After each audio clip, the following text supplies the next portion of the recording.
Hello everyone, my name is Azhar. Welcome to NAGT classes. Today's topic is second chapter of our maths one, that is quadratic equations. आज हम देखेंगे basics and concepts of quadratic equations. So let's start it.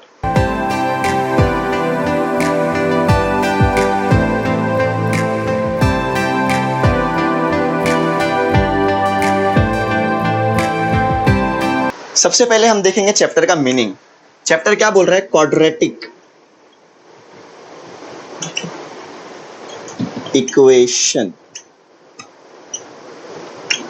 Equation का मैंने last chapter में बता दिया था meaning clear करके. इसका सिंपल मतलब होता है इक्वल्स टू की साइन होती है जहां पर लेफ्ट साइड में कुछ एक्सप्रेशन होगा, राइट साइड में कुछ एक्सप्रेशन होगा और दोनों भी एक्सप्रेशन बैलेंस होंगे, वो हो जाता है इक्वेशन. क्वाड्रेटिक का मतलब क्या है? क्वाड्रेटिक का मतलब क्या है? याद आ रहा है, हमने 9th में पढ़े थे linear polynomial, quadratic polynomial, cubic polynomial, ऐसा हमने 9th में पढ़े थे, जिसमें से लीनियर को तो हमने इन डेप्थ स्टडी कर लिया है. क्वाड्रेटिक का मतलब क्या होता है? क्वाड्रेटिक का मतलब होता है डिग्री 2 होना चाहिए. लीनियर में डिग्री कितनी होती थी? लीनियर में डिग्री 1 होती थी. क्वाड्रेटिक में डिग्री कितनी होनी चाहिए? क्वाड्रेटिक में डिग्री अगर 2 होगी तो वो क्वाड्रेटिक होगा. बट होल्ड ऑन, क्वाड्रेटिक का पूरा मीनिंग अभी कंप्लीट नहीं हुआ है. क्वाड्रेटिक में होगा क्या कि डिग्री तो 2 होगी, डिग्री तो 2 होगी, बट वेरिएबल जो होगा ना वो एक ही होगा. Only 1 variable.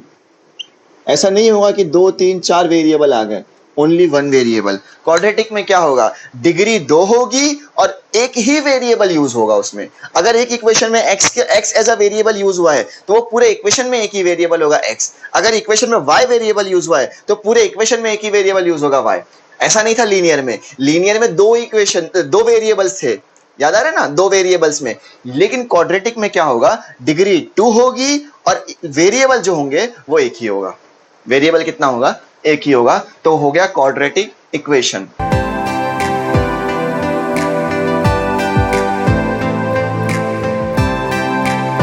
अब हम देखेंगे general form of quadratic equation. कहीं कहीं उसे स्टैंडर्ड फॉर्म भी बोला जाता है. तो जनरल फॉर्म बोलिए या स्टैंडर्ड फॉर्म बोलिए, दोनों का मीनिंग सेम ही है. तो अब हम देखेंगे general form of quadratic equation क्या है. तो सिंपल जनरल फॉर्म क्या बोलता है क्वाड्रेटिक इक्वेशन का? डिग्री तो 2 होना चाहिए और साथ ही साथ वेरिएबल कितने होने चाहिए? एक ही होने चाहिए. तो जनरल फॉर्म देखो क्या है?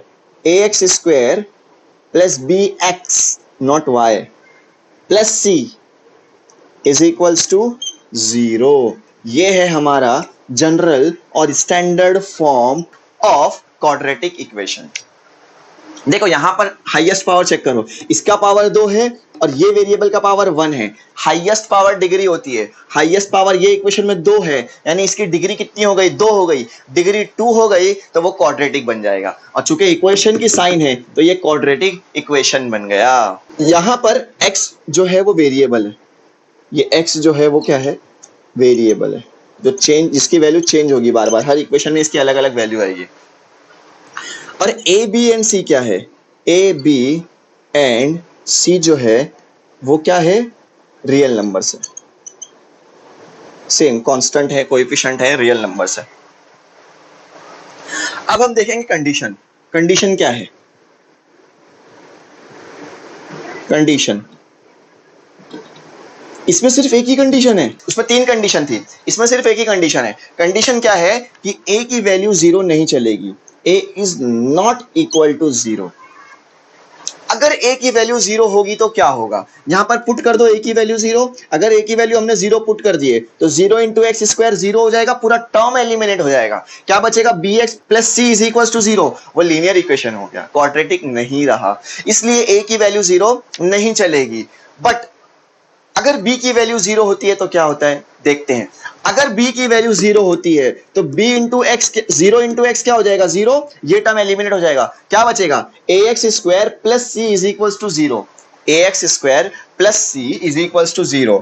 ax square plus c is equal to 0. Highest power अभी भी कितना है? 2 है, यानी डिग्री कितनी है? 2 है. डिग्री 2 है तो क्वाड्रेटिक है और इक्वेशन आ गया. तो क्वाड्रेटिक इक्वेशन अभी भी है, यानी अगर b की वैल्यू 0 हो भी गई तो भी वो क्वाड्रेटिक इक्वेशन रहेगा. इसलिए कि डिग्री इसकी अभी भी 2 मेंटेन है. डिग्री 2 खत्म नहीं हो गई उसकी।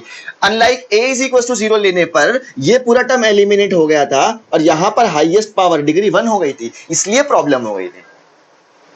अब एक और, अगर हम सोचते हैं कि c की वैल्यू अगर 0 हो जाए, तो अगर c की वैल्यू 0 हो जाएगी तो ax square plus bx is equal to 0, अभी भी क्वाड्रेटिक रहा। हाईएस्ट पावर देखो 2 है, डिग्री 2 बच गया है, इसीलिए अगर b की वैल्यू 0 हो गई, c की वैल्यू 0 हो गई तो भी वो क्वाड्रेटिक रहेगा। अगर b और c दोनों की वैल्यू एक साथ 0 हो गई तो क्या होगा देखो, अगर b की वैल्यू भी 0, c की वैल्यू भी 0, ये भी 0, ये भी 0, पूरा टर्म एलिमिनेट, क्या बचेगा, ax square is equals to 0, ax square is equals to 0, ये भी क्वाड्रेटिक ही रहा ना, ये भी तो क्वाड्रेटिक है। तो a की वैल्यू ही सिर्फ 0 नहीं चाहिए, b और c की वैल्यू भी 0 होती है तो भी कोई प्रॉब्लम नहीं है। सिर्फ कंडीशन क्या है, a की वैल्यू 0 नहीं चलेगी, अगर a की वैल्यू 0 हो जाती है तो वो क्वाड्रेटिक नहीं रहेगा। ओके,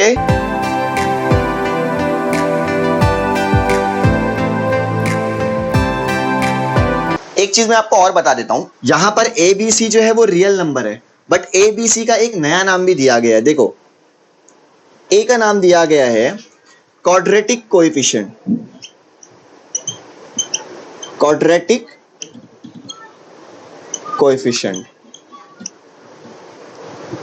एक्चुअल में क्या होता है ना, वेरिएबल के साथ जो नंबर कांस्टेंट होता है ना उसको कोएफिशिएंट बोला जाता है, ठीक है। तो यहां पर चूंकि a जो है वो क्वाड्रेटिक वाले टर्म के साथ है जिसका पावर 2 है, डिग्री 2 है, a चूंकि क्वाड्रेटिक वाले टर्म के पास है तो इस कोएफिशिएंट को क्या बोलेंगे, क्वाड्रेटिक कोएफिशिएंट। b चूंकि लीनियर वेरिएबल के साथ है ना तो इसको बोलेंगे लीनियर कोएफिशिएंट। क्या कहेंगे, लीनियर कोएफिशिएंट। नाम याद हो गया, चूंकि x जो है पावर 1 है, ये लीनियर है, लीनियर के साथ जो कांस्टेंट है उसको लीनियर कोएफिशिएंट बोलेंगे, और c जो है किसी के साथ भी नहीं है तो उसको डायरेक्ट कांस्टेंट बोल देंगे।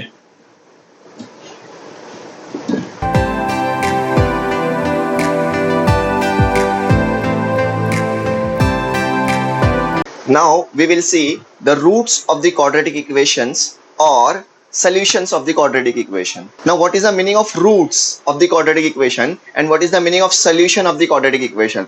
तो उससे पहले हम देखते हैं general form. General form of quadratic equation क्या है, ax square plus bx plus c is equals to 0। This is the general form और standard form of quadratic equations. इसमें कितने वेरिएबल्स होते हैं, एक वेरिएबल होते हैं, बट इनकी जो डिग्री होती है वो कितनी होती है, 2, डिग्री 2 होती है। अगर डिग्री 2 होगी, डिग्री 2 होगी तो हमको सॉल्यूशन भी कितने मिलेंगे, 2 मिलेंगे। क्या बोला मैंने, डिग्री 2 होगी तो सॉल्यूशन भी 2 मिलेंगे, अगर डिग्री 3 होगी तो हमें 3 सॉल्यूशंस मिलेंगे। समझ में आ रही है बात, जितनी डिग्री होती है उतने सॉल्यूशंस भी होते हैं। तो यहां पर हमारे पास कितनी डिग्री है, हमारे पास डिग्री 2 है, मतलब हमको सॉल्यूशन, हमारे पास जो आंसर आने वाला है वो कितने आंसर्स आने वाले हैं, 2 आंसर्स आने वाले हैं। तो अब meaning of roots and solution of the quadratic equation क्या है, तो उसके लिए एक डेफिनेशन मैं बोल रहा हूं, the values of variable x, the values of variable which satisfy the quadratic equation is called root or solution of the quadratic equation। क्या समझे, हम जब इसको सॉल्व करेंगे, सॉल्व करने के बाद हमें कितने आंसर्स आने वाले हैं, 2 आंसर्स आने वाले हैं। कैसे मालूम पड़ा 2 आंसर आने वाले हैं, क्योंकि डिग्री 2 है, डिग्री 2 है तो 2 आंसर आएंगे। तो मान लो कोई भी 2 आंसर आता है, मान लो आते हैं डी और ई, ये 2 ऐसे आंसर आए, ठीक है, तो हम इसे बोलेंगे रूट्स। ये अगर हमारा आंसर आया इसको सॉल्व करने के बाद तो ये जो है ये क्या हो गए, हमारे रूट्स हो गए, और यही हमारे क्या हो गए, सॉल्यूशन भी हो गए। मतलब सॉल्यूशन क्या होता है, रूट क्या होता है, क्वाड्रेटिक इक्वेशन को हम सॉल्व करेंगे तो 2 वैल्यूज आएगी, और ये जो 2 वैल्यूज आएगी अगर हम इनको रीसब्स्टिट्यूट करें, जैसे डी, मान लो इसको सॉल्व करने के बाद एक आंसर आया डी, इसको सॉल्व करने के बाद एक आंसर आया ई, अगर हम इन दोनों वैल्यूज को वापस से उसी इक्वेशन में सब्स्टिट्यूट करें और LHS और RHS बैलेंस हो जाए, मींस डी को अगर हमने इसमें सब्स्टिट्यूट किया तो हमारा आंसर 0 आएगा। अगर हमने ई को LHS में सब्स्टिट्यूट किया और हमारा आंसर 0 आ रहा है, मतलब ये दोनों जो वैल्यूज हैं, ये दोनों जो रूट्स हैं, ये दोनों जो सॉल्यूशन है वो इस इक्वेशन को सेटिस्फाई कर रहे हैं, इसीलिए उनको कहते हैं roots of the quadratic equation और solution of the quadratic equation. अगर जो आंसर हमारे क्वाड्रेटिक इक्वेशन को सब्स्टिट्यूट करने पर सेटिस्फाई करता हो LHS और RHS, तो वो बन जाता है रूट और solution of the quadratic equations. ठीक है।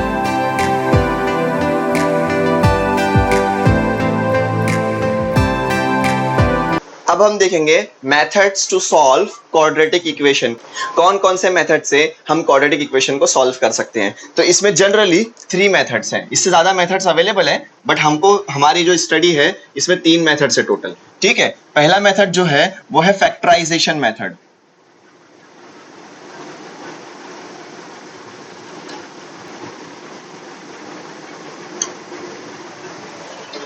दूसरा जो मेथड है वो है कंप्लीटिंग द स्क्वायर